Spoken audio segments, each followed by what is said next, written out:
আজকে আমরা টিএমএস এর সাথে সম্পর্কিত নার্সিজম, অ্যাঙ্গার এবং অ্যাংজাইটি এটার যে গভীর একটা সম্পর্ক আছে, এই জিনিসটা আজকে আমরা ক্লিয়ার হবো। তো নার্সিজম যে জিনিসটা, যে আত্মকেন্দ্রিকতা বা আত্মমোহ, তো এটা আসলে এমন একটা সমস্যা। এই জিনিসটা যখন আপনার ভিতরে প্রবল হয়ে দাঁড়াবে, ওই সময় হচ্ছে যে আপনি কোনো একটা কিছু করতে গেলে বা কোনো একটা কিছু চিন্তা করতে গেলে সেই কাজটা আপনি ঠিকভাবে করতে পারবেন না। তো আহ, যেমন নার্সিসমের কারণে আপনার যেটা যখন প্রবল আকারে বা তীব্র আকারে ধারণ করে, তখন হচ্ছে যে আপনি কাউকে কোনো একটা কিছু যখন করতে বলবেন বা কাউকে যখন বলবেন এটা আপনি করেন, তখন দেখা যাবে সে যদি সেটা না করে বা আপনার কোনো কারণে আপনার কথার সাথে আহ, কেউ আর কি না করুন, যদি আপনি একটা কাজ করতে বললেন, সে যদি কাজটা করতে রাজি না হয়, তখন আপনার কিন্তু প্রবল পরিমাণে রাগ বা জিদ তৈরি হয়। তো এই জিনিসটা তখনই হয় যখন আপনার এই নার্সিসম বা আত্মমোহটা অনেক বেশি পরিমাণে আপনার ভিতরে ডেভেলপ করবে। তো আহ, এটার কারণে দেখা যাচ্ছে যে আপনার ভিতরে একটা উদ্বেগ সৃষ্টি হয় এবং আপনার ভিতরে একটা কনফিডেন্টনেস বা আপনার মধ্যে আত্মবিশ্বাসটা কমে যায়। এবং দেখা যাচ্ছে যে আপনি ভিতরে ভিতরে নিজেকে অনেক স্বাধীন মনে করতেছেন আহ, আহ, আত্মমোহের কারণে। বাট আপনি বাইরে দেখা যাচ্ছে যে আপনি কনফিডেন্টলেস এবং আপনার আপনি দেখা যাচ্ছে যে আহ, অনেক লজ্জা পাচ্ছেন। যে কোনো পরিবেশে আপনি দেখা যাচ্ছে নিজেকে শাই ফিল করতেছেন। এই শাই ফিল থেকে আবার আপনার নিজের ভিতরে মনে হচ্ছে যে আহ, আমি ছোট, নিজেকে ছোট মনে করা, এই জিনিসটা তৈরি হয়। তো এগুলো হচ্ছে যে একটা আরেকটার সাথে কানেক্টেড। তো আপনি যখন নিজের কাছে কনফিডেন্ট লেস মনে হবে, আপনি নিজের কাছে যে ছোট মনে হবে, এই ছোট মনে হওয়ার কারণে দেখা যাবে যে আপনার মধ্যে একটা উদ্বেগ সৃষ্টি হয় বা একটা রাগ সৃষ্টি হয়। তো এই রাগগুলো আসলে আমাদের চোখে পড়ে না বা আমরা ফিল করতে পারি না আপনার ভিতরে রাগ হচ্ছে। বাট এটা হচ্ছে যে কোনো পরিবেশে যখন স্টিমুলেশন পান, লাইক আপনার কথা কেউ শুনতেছে না, তখন আপনার ভিতর থেকে এই রাগটা বের হয়ে আসে।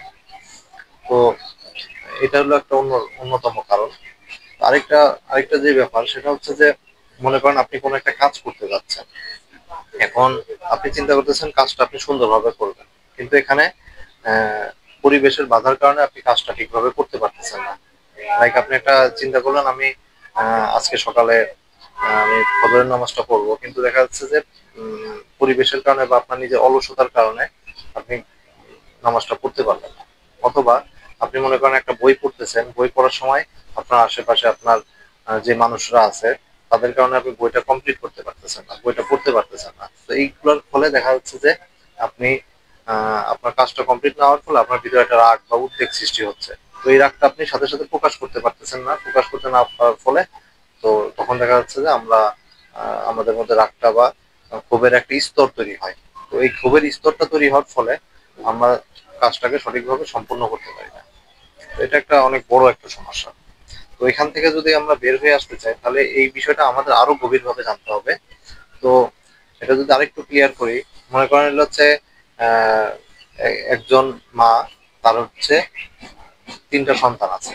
এখন সে তার সন্তানদেরকে লালন পালন করতে যে সে আর কি তার ভিতরে তার শরীরে ব্যথা সৃষ্টি হয়েছে। এখন সে আর কি বলতেছে যে আমি যে সন্তান লালন পালন করতেছি, এটা আমি খুব আনন্দের সাথে লালন পালন করতেছি, তাদের আমি দেখভাল করতেছি, এতে আমার কোনো কষ্ট হচ্ছে না, আমি ভালো আছি। কিন্তু সন্তানদের যে সে লালন পালন করতে যে তার ভিতরে ভিতরে কিন্তু একটা কষ্ট তৈরি হয়েছে। এই কষ্টটাকে সে উপেক্ষা করছে বা সেটাকে গুরুত্ব দেয় নাই। সে মনে করছে সেটা কষ্ট না। কিন্তু মানসিকভাবে আমাদের ব্রেনে এই জিনিসটা ডেভেলপ করে বা একটা কষ্ট তৈরি হয়। এই কষ্টের মাধ্যমে আপনি আপনার কিন্তু শরীরে ব্যথা সৃষ্টি হতে পারে। তো যখন দেখা গেছে যে যখন আপনাকে ধরাই ধরাই দেওয়া হয়েছে যে আপনার মূলত এই সন্তানদের আপনি লালন পালন করতে যে আপনার হচ্ছে শরীরে ব্যথাটা সৃষ্টি হয়েছে, তখন এই জিনিসটা যখন আমরা আইডেন্টিফাই করতে পারলাম, তখন তার শরীরের ব্যথাটা কমে গেল। আবার মনে করেন উইকেন্ডে আপনি আপনার বাবা বা মাকে দেখতে গেলেন বাড়িতে। আপনি বাড়িতে যে তাদের অনেক যত্ন করলেন, তাদেরকে আপনি যত্ন করছেন অনেক আনন্দের সাথে, তাদেরকে সেবা করছেন। তো সেবা করার মাধ্যমে আপনি তাদের একটা ভালো সন্তান হওয়ার চেষ্টা করছেন। তো আপনি তাদের ভালো সন্তান হওয়ার যে একটা চেষ্টা করছেন, এর ফলে দেখা গেছে যে তাদের যে সেবা করতে যে আপনার আপনার কিন্তু কষ্ট হয়েছে। কষ্টটাকে আপনি উপেক্ষা করতে চাইছেন, উপেক্ষা করতে যে আপনি এলো হচ্ছে ওইটাকে অ্যাভয়েড করছেন। কিন্তু আপনি বাসায় এসে আপনি যখন আপনার বাসায় আসলেন, এসে বললেন আমি তো তাদেরকে অনেক এনজয় করছি, ওই সময়টা আমি তাদেরকে সেবা করতে পারছি, এটা খুব ভালো একটা কাজ করছি। কিন্তু আপনার ভিতরে ভিতরে যে একটা কষ্ট তৈরি হয়েছিল, এই কষ্টটাকে বাদ দেওয়ার কারণে আপনার ওই কষ্টের কারণে আপনার দেখা গেছে যে শরীরে ব্যথা সৃষ্টি হতে পারে। এই শরীরে যে ব্যথাটা সৃষ্টি হলো, এটাও কিন্তু ওইটার একটা কারণ। বাট এই জিনিসগুলো আমরা উপেক্ষা করার কারণে দেখা যাচ্ছে যে এটা আমাদের ভিতরে চাপা পড়ে থাকে। এই চাপা পড়ে থাকার ফলে আমরা হচ্ছে এই জিনিসগুলো গুরুত্ব দেয় না এবং আমাদের শরীরে পেইন গুলো ডেভেলপ করে। তেমনই ভাবে মনে করেন হচ্ছে আহ, একটা মহিলা, সে হচ্ছে আহ, তার তার তার একটা মেয়ে আছে, মেয়েটা হলো হচ্ছে সৎ মেয়ে। এখন সৎ মেয়ের সাথে তার বাবার সম্পর্ক খুব ভালো, কিন্তু তার মায়ের সাথে সৎ মেয়ের সম্পর্ক ভালো না। এই সম্পর্কটা ভালো না হওয়ার কারণে তার ভিতরে একটা ক্ষোভ সৃষ্টি হয়েছে বা তার ভিতরে একটা কষ্ট সৃষ্টি হয়েছে।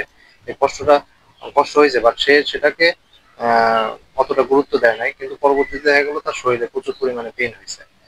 তো এই জিনিসটা এই জিনিসটা তখনই হয় যখন আপনার ভিতরে একটা চাপা কষ্ট থাকে বা চাপা একটা ক্ষোভ থাকে, যেটা আপনি প্রকাশ করতে পারতেছেন না। এই প্রকাশ করতে না পারার ফলে আমাদের এই মেন্টাল পেইন থেকে ফিজিক্যাল পেইন হয়।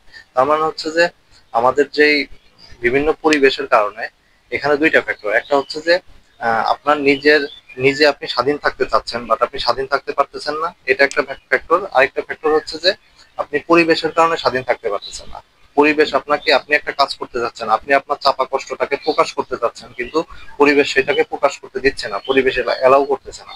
কারণ আপনি যদি প্রকাশ করেন কষ্টটা, তাহলে দেখা যাবে যে পরিবেশের সাথে আপনি খাপ খাওয়াতে পারবেন না।